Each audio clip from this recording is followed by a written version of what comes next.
अबियोने अबियोने अबियोने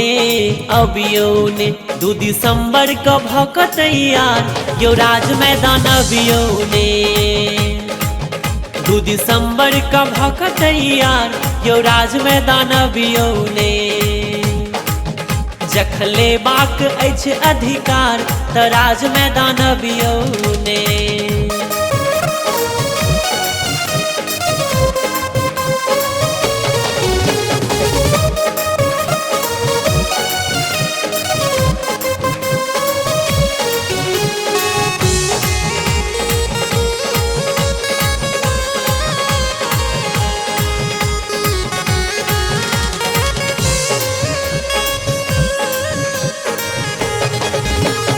कहिया तक चौलत घुसखोरी बेईमानी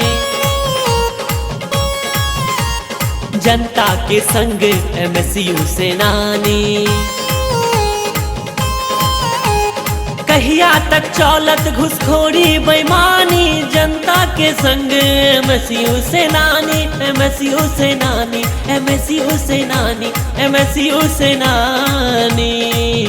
अब मिथिले में भेटत रोजगार यो राज मैदान अबियोने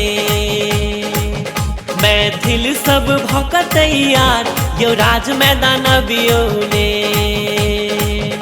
एकजुट भक लिया अधिकार यो राज मैदान अबियोने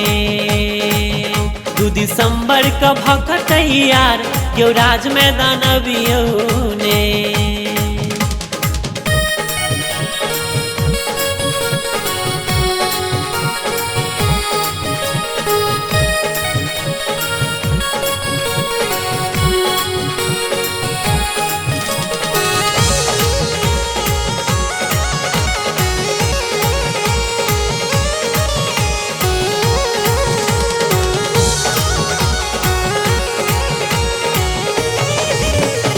हद सौ बढ़ल देखू बेरोजगारी